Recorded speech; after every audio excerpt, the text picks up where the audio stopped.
Kalau kita perhatikan dengan baik pertanyaan ini, kata kuncinya adalah para capres itu diminta melakukan terobosan.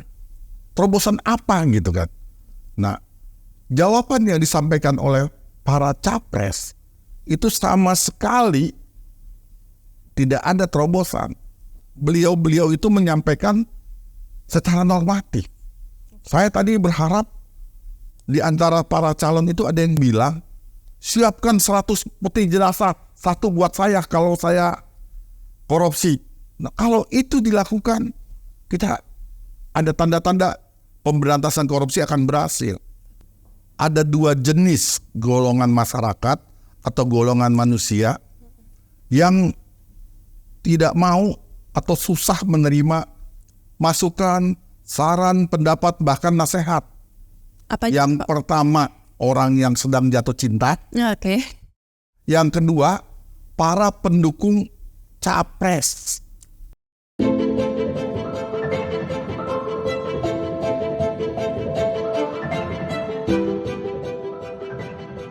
Assalamualaikum warahmatullahi wabarakatuh. Kembali lagi dengan saya Adinda Tiarani pada program Serambi Eduarman. Serambi Eduarman adalah program edukasi hukum yang akan membahas tentang permasalahan keadilan yang hangat terjadi di kalangan masyarakat. Program official Eduarman ini juga melakukan penelusuran hukum serta mengemasnya dalam bentuk karya jurnalistik, bertujuan untuk memberikan pemahaman hukum sesuai dengan undang-undang yang berlaku di Indonesia. Dalam tema kali ini, Serambi Eduarman akan membahas tentang janji politik pemberantasan korupsi di depan rakyat oleh 3 capres dalam debat pertama Pilpres 2024. Baiklah, sebelum acara kita mulai, mari simak tayangan berikut ini.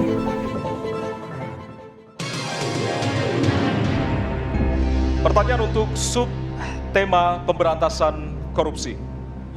Penegakan hukum atas tindak pidana korupsi menunjukkan rata-rata tren vonis pengadilan yang relatif rendah dan minimnya angka pengembalian aset.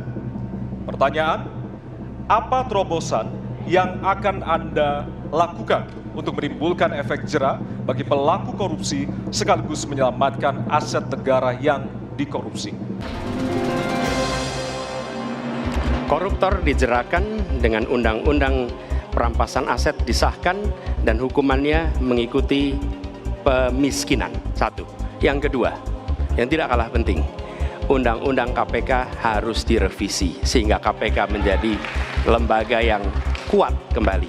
Yang ketiga, diberikan imbalan, reward kepada mereka yang membantu melakukan pelaporan, penyelidikan, gerakan anti korupsi harus menjadi gerakan semesta yang melibatkan seluruh rakyat.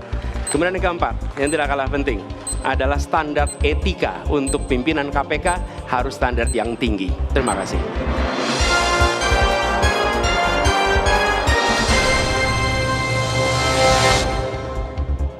Korupsi adalah pengkhianatan terhadap bangsa.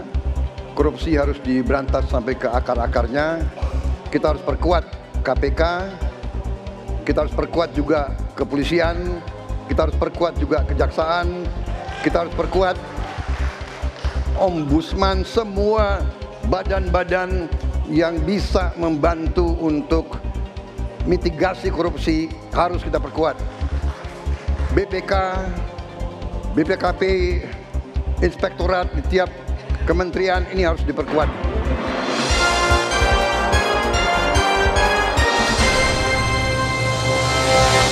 Yang pertama dari si penegakan hukumnya dulu.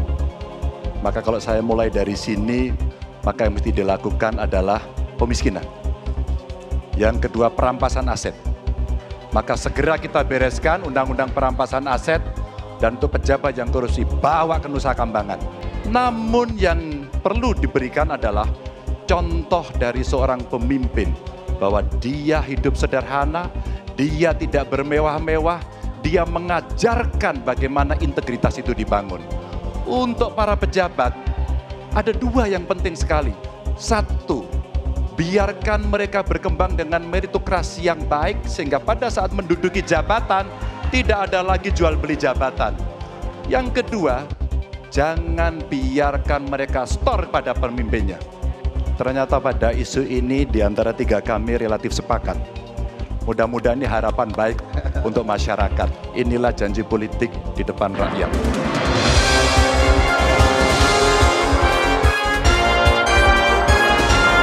Jangan lupa share, like, dan juga subscribe Serambi Adi Warman.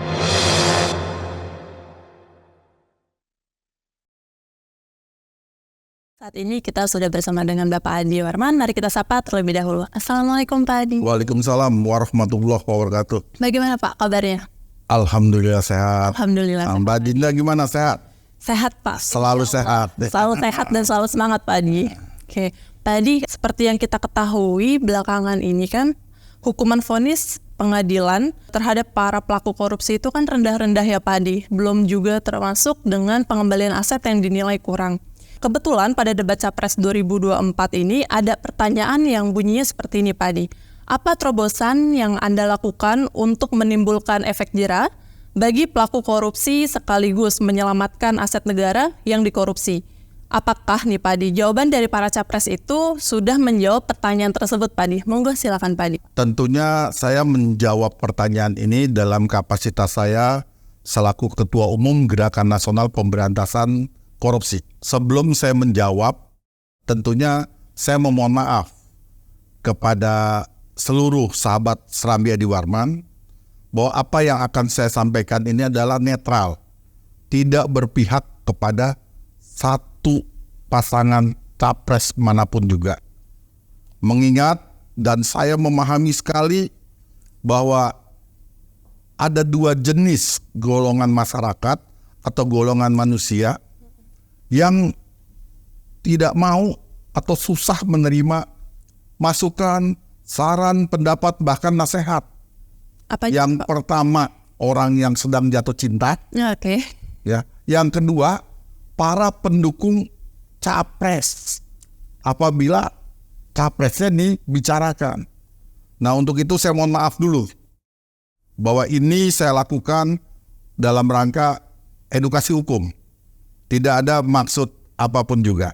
Pertanyaan yang tadi disampaikan oleh moderator dalam debat capres pertama itu tertulis dengan jelas apa terobosan yang akan Anda lakukan untuk menimbulkan efek jera bagi pelaku korupsi sekaligus menyelamatkan aset negara yang dikorupsi. Kalau kita perhatikan dengan baik pertanyaan ini, kata kuncinya adalah para capres itu diminta melakukan terobosan. Terobosan apa gitu kan? Nah, jawaban yang disampaikan oleh para capres itu sama sekali tidak ada terobosan. Itu suatu hal yang normatif. Nanti akan saya kupas satu persatu. Jadi ini apa sih yang dimaksud dengan terobosan? Ini perlu kita kupas lebih dalam. Terobosan menurut KBBI adalah perbuatan menerobos. Perbuatan menerobos itu apa? Itu dikatakan menembus, mendobrak, melantas. Kalau dari kacamata hukum, contoh terobosan hukum adalah kita ambil pasal 77 KUHP huruf A. Di situ dikatakan dengan tegas bahwa sah atau tidaknya penangkapan, penahanan, penghentian penyidikan atau penghentian penuntutan itu merupakan wewenang pra-peradilan dari pengadilan. Tetapi ada terobosan hukum yang dilakukan oleh Mahkamah Konstitusi dalam putusannya nomor 21 tahun 2014. Ditambahkan di situ penetapan tersangka, penggeledahan dan penyitaan. Seperti yang dilakukan oleh Firly sekarang, ex-ketua KPK, karena penetapannya sebagai tersangka. Dia lakukan pra-peradilan. Nah, jadi Mahkamah Konstitusi melakukan terobosan hukum. Out of the box. Nah, sedangkan jawaban dari para capres itu semua normatif. Tidak ada sesuatu yang luar biasa. Itu yang saya lihat Jadi bisa disimpulkan memang jawabannya sebenarnya semua normatif aja ya Pak? normatif dan belum menjawab. Oh iya betul. Ya, belum terkena jawaban yang ditanya. Nggak kena sama pertanyaan Iya. ya Pak ya. Oke, lalu kan menurut Pak Adi tadi jawaban dari ketiga capres ini belum menjawab dari pertanyaan yang sebelumnya Pak. Nah, mari coba kita bahas ya Pak, kita kupas satu-satu. Mungkin dari jawaban capres ini Bapak bisa boleh minta tolong untuk dikomentari ya Pak dari jawaban capres ini. Dimulai dari jawabannya capres nomor urut 1 yaitu Bapak Anies Baswedan terkait dengan jawaban capres Pak Anies Baswedan. Pak Adi monggo silakan. Di sini Capres 01 mengatakan korupsi dijerat dengan undang-undang perampasan aset supaya disahkan dan hukumannya menjadi pemiskinan. Ya, itu yang pertama katanya. Ini bukan sesuatu yang baru. Undang-undang perampasan aset sedang berjalan pembahasannya. Berarti di zaman era presiden sekarang ini sudah ada. Ya. Pemiskinan juga begitu sudah ada. Nah, yang kedua, dikatakan undang-undang KPK harus direvisi sehingga KPK menjadi lembaga kuat kembali. KPK ini lembaga ad hoc. Kalau penyidik Polri, penyidik kejaksaan sudah mampu dengan baik memberantas korupsi, KPK-nya bubar. Ketiga, katanya melakukan pelaporan. Dikatakan bagi mereka ya, ketiga, bagi mereka diberikan imbalan, reward kepada mereka yang membantu melakukan pelaporan, penyelidikan, gerakan anti korupsi harus menjadi gerakan semesta yang melibatkan seluruh rakyat yang membantu peran serta masyarakat. Udah diatur di dalam pasal 41. Pasal 41 Undang-Undang Nomor 31 tahun 99 tentang peran serta masyarakat. Udah ada undang-undangnya. Terkait dengan pemberian penghargaan di pasal 42-nya juga sudah ada. Undang-undang Tipikor. Jadi bukan hal yang baru, bukan sesuatu yang terobosan, itu yang sudah memang normatif. Tidak out of the box ya. Ya. Udah ada sebelumnya ya. Jadi bahkan diatur di dalam PP nomor 71 tahun 2000. Ya. Itu udah jelas sekali di situ dijelaskan tata cara pelaksanaan peran serta masyarakat dan pemberian penghargaan dalam mencegah dan memberantas tindak pidana korupsi. Jadi bukan terobosan sekali lagi. Coba kita simak lagi apa yang disampaikan oleh pasangan nomor 1 atau capres nomor 1. Dibilang yang keempat, tidak kalah penting adalah standar etika untuk pimpinan KPK harus standar yang tinggi. Ya sekarang udah tinggi. Udah tinggi. Cuma kembali kepada orangnya ya. Rakyat menggunakan hak dan tanggung jawabnya untuk memberantas korupsi. Pada saat melakukan itu, persoalannya apa? Aparat penegak hukumnya yang memberantas korupsi tidak memberikan informasi, tertutup. Nah, ini persoalan. Ini normatif lah, ini masih normatif banget. Bukan jawaban yang saya harapkan gitu. Tidak out of the box juga. Ya, bukan jawaban yang saya harapkan. Oke, baik. Kita mungkin lanjut ke jawaban dari capres nomor urut 2 yaitu Bapak Prabowo Subianto, Pak Adi. Monggo, silakan boleh diberikan komentar. Iya. 02 mengatakan korupsi adalah pengkhianatan terhadap bangsa. Korupsi harus diberantas sampai akar-akarnya. Kita harus perkuat KPK. Ya, sampai situ dulu kita coba bahas. Oke. Korupsi adalah pengkhianatan terhadap bangsa. Ini statement, ya. Ini pernyataan. Tetapi tidak diikuti secara sistematis bagaimana terhadap pengkhianat bangsa itu harus diapain. Harus diapain. Sekarang ini jujur, Pak Jokowi mengatakan tanggal 12 kemarin saat memperingati Hari Anti Korupsi, ada 1.385 pejabat yang ditangkap, ditahan, diadili dalam kasus korupsi. Di antaranya di situ kurang lebih 24 gubernur, ratusan 165 bupati wali kota. Ini menandakan apa? Menandakan bahwa di kita ada yang salah dalam rangka pemberantasan korupsi. Ada yang salah. Dan yang namanya banyaknya orang ditangkap, ditahan, dipenjara, bukan kriteria keberhasilan pemberantasan korupsi. Kriteria pemberantasan korupsi itu berhasil apabila di sebuah negara yang pertama itu mutu pelayanan publiknya baik. Kalau mutu pelayanan publiknya baik, korupsi di situ tidak ada. Kedua, mutu dari proyek-proyek pemerintah. Kalau mutunya bagus sesuai dengan BESTEK dan lain sebagainya, ya karena mutunya sudah sesuai. Nah ini juga parameternya.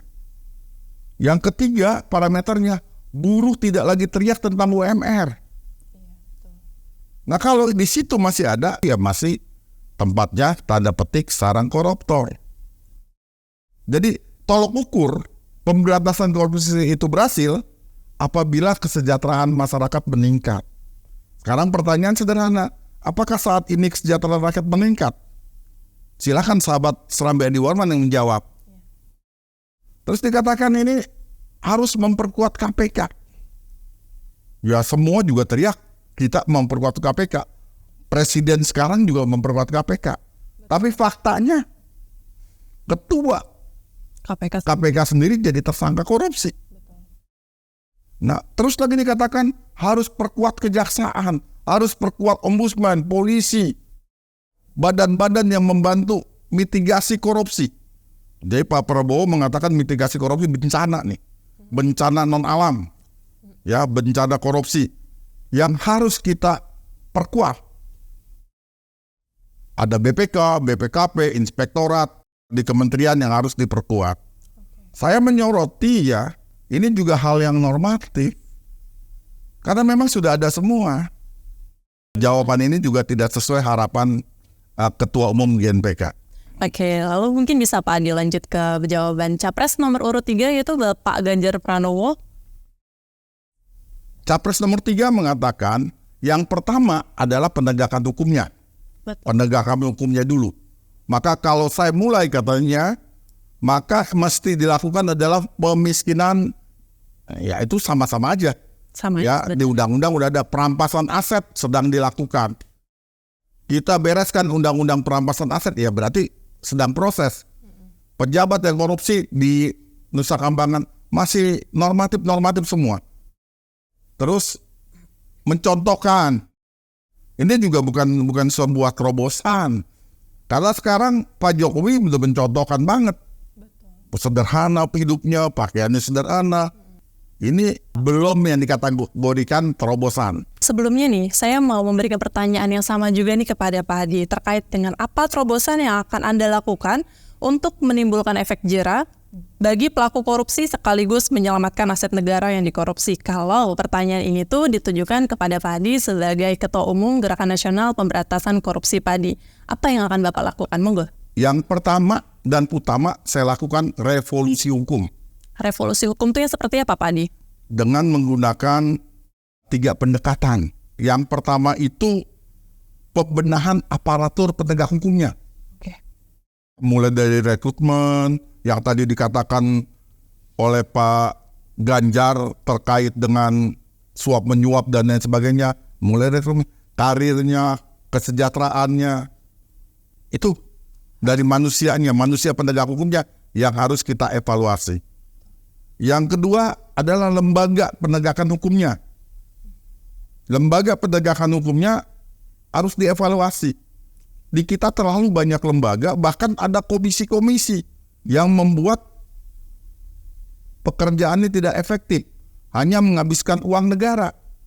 Misalkan Komisi Yudisial ditambahkan kewenangannya dengan tentunya mengamandemen Undang-Undang Dasar 45, digantikan namanya menjadi Komisi Pemberantasan Korupsi Bidang Yudikatif. Nah ini baru terobosan yang luar biasa. Jadi biarlah KPK memberantas korupsi di bidang eksekutif dan legislatif. Untuk yudikatif, Komisi Pemberantasan Mafia Peradilan inilah yang bergerak. Dia ngurusin oknum polisi nakal, oknum pengacara nakal, oknum jaksa nakal, oknum pegawai pengadilan nakal, panitera, hakim, dan lebih fokus di situ. Jadi lembaganya kita evaluasi, seperti Komisi Kejaksaan. Saya cuma senyum-senyum aja. Antara input dan outputnya nggak jelas. Terus komisi kepolisian. Itu kita evaluasi. Yang mana perlu dipertahankan, yang mana perlu diperkuat atau diganti. Yang ketiga adalah undang-undang yang abu-abu atau yang tumpang tindih. Itu harus kita rapikan. Pembenahan peraturan perundang-undangan. Dibentuklah oleh presiden terpilih nanti Komisi Revolusi Hukum atau Dewan Revolusi Hukum Nasional. Bekerja cukup 3 bulan dan rekomendasi dikasih presiden, presiden menjalankan itu. Baru itu out of the box. Betul. Oke, Ya, baik Pak Adi. baru itu tuntas. Kata Pak Prabowo sampai akar-akarnya. Itu nyampe baru. Lalu Pak Adi, kalau misalnya dari ketiga capres ini ada yang terpilih salah satu Pak Adi, bagaimana nih menurut Pak Adi pemberantasan korupsi ini 5 tahun ke depan Pak Adi? Saya tidak bisa berharap banyak karena beliau itu menyampaikan secara normatif.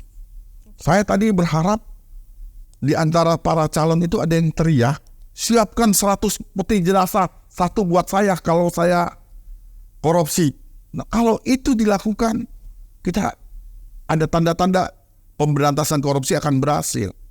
Tetapi kalau masih normatif, saya tidak berharap banyak. Bahkan, ya agak kasar saya ngomong, kita akan lebih jelek dari tahun 2023. Akan lebih buruk.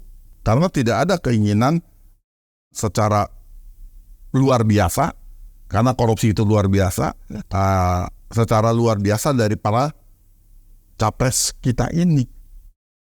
Ingat ya, bahwa negara bangkrut itu bukan karena mensubsidi rakyat ya. Bukan. Ya, tapi karena dikorupsi Oleh pejabatnya. iya, oleh oknum pejabatnya. Oh, tapi oknumnya banyak. 1.385 kata Pak Jokowi. Itu luar biasa. Karena negara mau kaya Pak. Iya, negara bisa bangkrut gitu kan. Dan saya setuju tadi, dikatakan pengkhianat, setuju. Tapi harus revolusi hukum dilakukan ya Pak Ya. Adi. Oke, baik. Terima kasih Pak Adi atas waktunya hari ini Pak. Terima kasih kembali. Semoga pemaparan yang Pak Adi berikan hari ini tuh bisa bermanfaat tidak hanya untuk saya, terutama masyarakat umum yang menonton program Serambi Edoarman kali ini ya Pak Adi. Untuk mendukung program edukasi hukum ini agar tetap eksis, mohon untuk tekan tombol like, subscribe, dan juga komen YouTube channel Serambi Edoarman. Saya Dinda Tiarani, pamit undur diri. Wassalamualaikum warahmatullahi wabarakatuh. Waalaikumsalam warahmatullahi wabarakatuh. Terima kasih Pak Adi. Sama-sama. Salam Serambi Edoarman.